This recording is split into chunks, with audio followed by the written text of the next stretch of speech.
So tonight I'm speaking on patience. The weekly email said it was on kindness, so if you particularly come here to...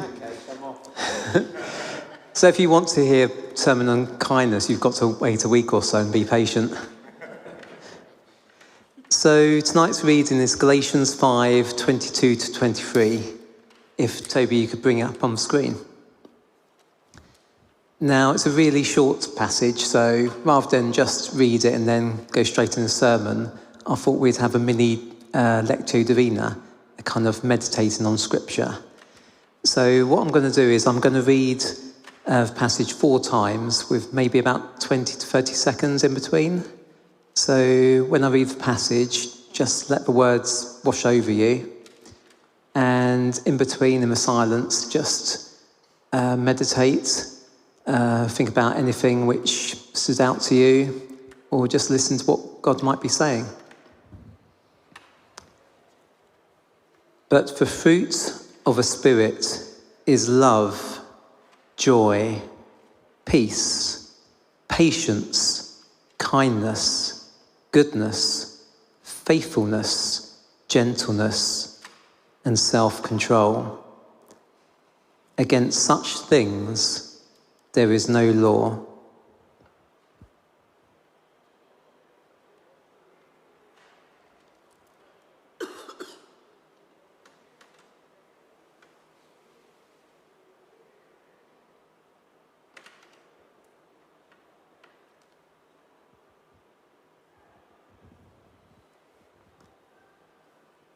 But the fruit of the Spirit is love, joy, peace, patience, kindness, goodness, faithfulness, gentleness, and self-control. Against such things there is no law.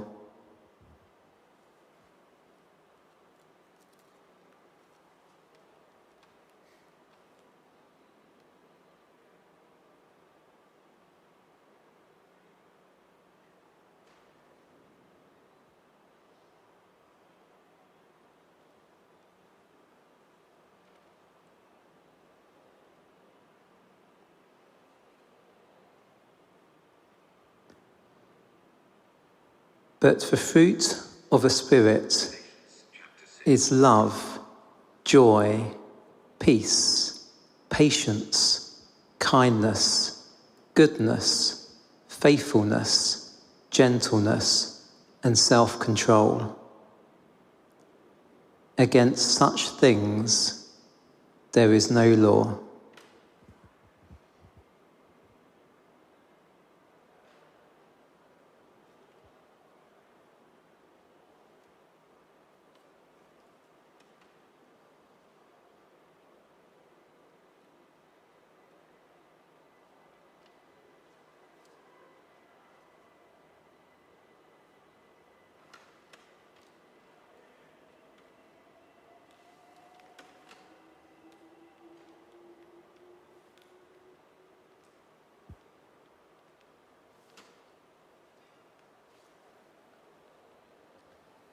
But the fruit of the Spirit is love, joy, peace, patience, kindness, goodness, faithfulness, gentleness, and self-control.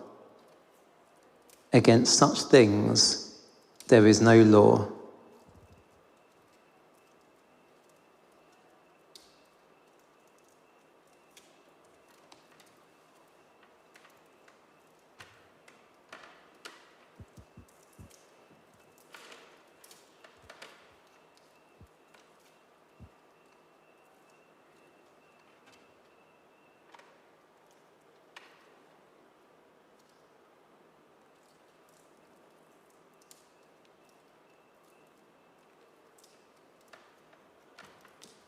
And just one more time. But the fruit of the Spirit is love, joy, peace, patience, kindness, goodness, faithfulness, gentleness, and self-control. Against such things there is no law. Tonight, I'm talking about patience, one of the fruits of the Spirit. These fruits are characteristics of God, and these are qualities which the Holy Spirit are growing in us as we live as followers of Jesus. I think these fruits are somewhat interconnected. By practicing and growing in patience, I think we also grow in other fruits, such as kindness and gentleness and self-control. In 1 Corinthians 13, we hear Paul describing love. From verse 4 onwards, he lists a large number of characteristics of love. He begins his list. Love is patient. Love is kind. The list includes a number of fruits of the Spirit, or alludes to fruits of the Spirit. But we see that patience is very much at the forefront of Paul's mind as he talks about love.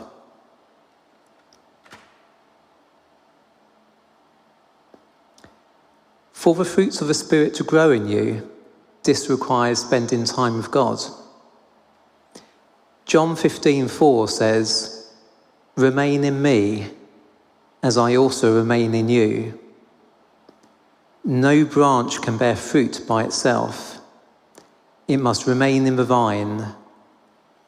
Neither can you bear fruit unless you remain in me. Remaining in Jesus means spending time with him, and remaining suggests patience. It suggests slowness. It suggests quality, unhurried time. When I think about the fruits of the Spirit, I often think of a tree, like an apple tree or a pear tree. In Stephen Cottrell's book, Dear England, he talks about being interviewed about his love of trees. He writes, "I told the interviewer how I loved the resolute stillness of a tree, the way it accepted what it was and where it was, and the way it worked in harmonious collaboration with the grass, plants, and animals around it. For several years, I've been working on a poem about trees that I can never quite figure out to conclude. But I'm pleased with the opening line. It begins, 'You are extremely good at standing still.' A tree is rooted, literally, in time and space. It moves by going deeper and growing higher, not by travelling somewhere else. It is in tune with the habitat and contributes things back in the symphonic equilibrium of giving and receiving. Trees know how to adapt. They accept the difference of each season. A tree in winter is no less healthy than a tree in spring, provided there are nutrients in the soil, sun in the sky, water in the clouds, and bees to pollinate their flowers. They know that fruitfulness comes in due season. Trees pay attention to their roots. They know that in this way, fruitfulness will take care of itself. We, on the other hand, are more fidgety. We find it increasingly more difficult to be present. We are always looking over our shoulder. We anxiously fret about the future. We rake over the past. We have almost completely lost the ability to grow and flourish where we are, let alone seek the interior growth that comes from putting down deep roots. We want instant year-round fruitfulness with graphs that only ever surge upwards in one direction. It works for a season, just about, but then it kills us. A life lived in community with God is a rooted life. It is a life of seasons. It is a life lived in interdependence with others. It makes us, as the first psalm in the Bible puts it, like trees planted by streams of living water, yielding fruit in due season, and whose leaves do not wither. Psalm 1, which is one of my favourite psalms, Psalm 1, which Stephen Cottrell refers to, reads, "Happy are those, or blessed are those, who do not follow the advice of the wicked, or take the path that sinners tread, or sit in the seat of scoffers, but their delight is in the law of the Lord, and on his law they meditate day and night. They are like trees planted by streams of water, which yield their fruit in its season, and their leaves do not wither. In all that they do, they prosper." A tree does a lot. It provides shelter and homes for birds, animals, and insects. It lives symbiotically with fungus. It keeps the soil firm and stable. Its leaves provide cover for the ground, and the leaves then feed the soil. Its fruit feeds others. The seed of its fruit gives birth to the next generation of trees. It lives with community with other trees. Scientists have discovered that trees communicate with each other through its underground root systems. If one tree is attacked by pests or diseases, it alerts other trees via signals so that they can activate their defense systems. But the life of a tree is also about receiving. It takes in carbon dioxide from the air. It takes in sunlight. Its roots go deep to take in plenty of water and nutrients. And the deeper its roots go, the more water and more nutrients it can take in, and also the more stable it becomes. But a tree's life is also a slow life. It faithfully takes in and gives out. It honours the rhythms of life. It rests when it has to rest, and it produces when the time is right to produce. It is consistent, patiently being rooted and growing over a long period of time. Nowadays, a lot of companies are carbon offsetting by planting a lot of new trees to offset their carbon emissions. I found out recently that young trees do not actually take in a lot of carbon dioxide. Trees become more efficient at taking in CO2 as they mature. It is the older, mature trees which are the real powerhouses at taking in CO2. Planting lots of new trees is good, but we also need the young trees to slowly grow over a long period of time to become old, mature trees which take in lots of carbon dioxide. When we have lots of young trees which have done the slow, faithful work of growing into mature trees, then we have a lot of mature trees doing a lot of good in the world. Trees which do more and more good as they grow and mature. I've just reread John Mark Comer's book, Ruthless Elimination of Hurry. It's a book by a pastor who's going 1,000 miles per hour in his life and was given the advice, you must ruthlessly eliminate hurry from your life. One thing I could relate to is when he mentioned that when he was a younger Christian, when he was younger, he used to hear all the time about having quiet daily times, but how he doesn't hear that being mentioned so much nowadays. Having a smartphone in your pocket has its pros and cons. There are so many prayer apps and Bible apps, and you can have devotionals sent to your email and by text message. And they're useful for praying and reading the Bible on the go. But I can go through periods where I'm praying on the go at a fast pace, with lots of little chunks of prayer and study here and there, in lots of little bits, but not slowing down and really being present with God.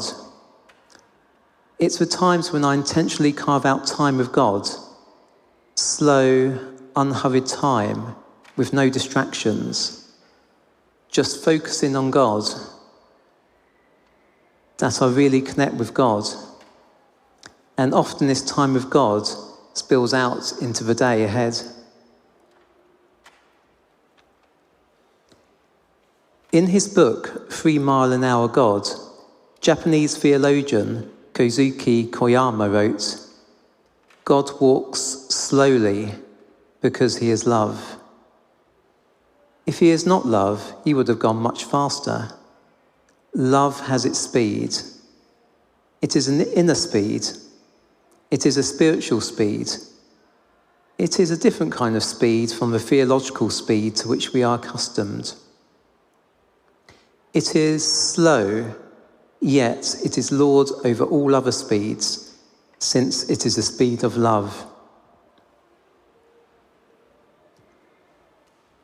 John Ortberg wrote, "The average iPhone user touches his or her phone 2,617 times a day. By way of contrast, the psalmist in Psalm 16 said, 'I have set the Lord always before me.' What would my life be like if God touched my mind as frequently as I touch my phone?"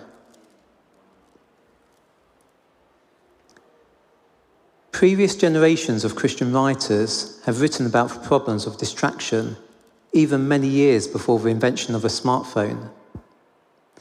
In 1978, Richard Foster wrote, "Superficiality is a curse of our age.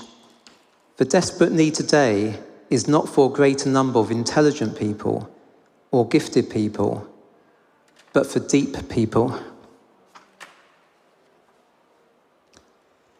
Now we have these devices in our pockets, and there are lots of very clever people in the tech industry whose jobs it is to make us addicted to our phones.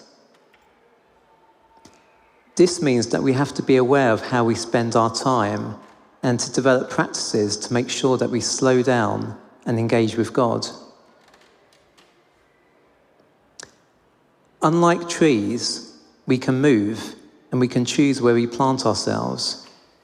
We can choose to plant ourselves in good soil by streams of living water. But we can also move around too much and never settle long enough to become rooted. I find it helpful to have practices to turn my attention to God during the day.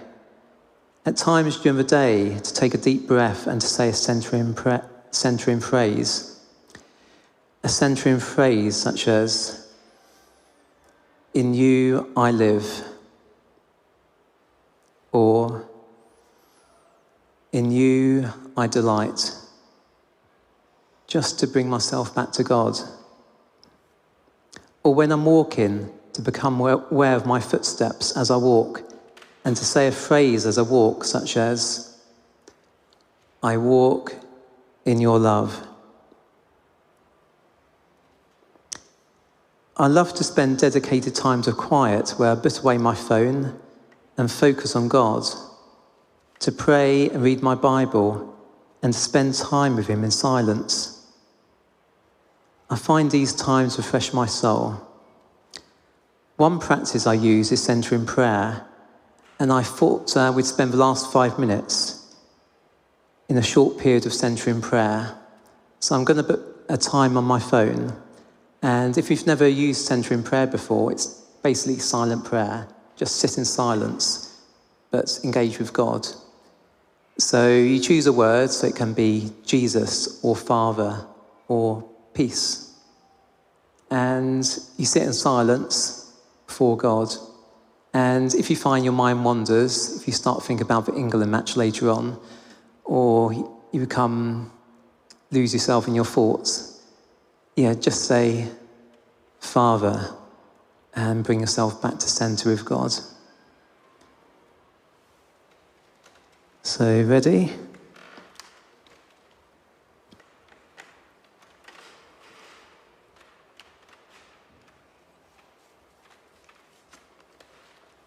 Okay, let's begin.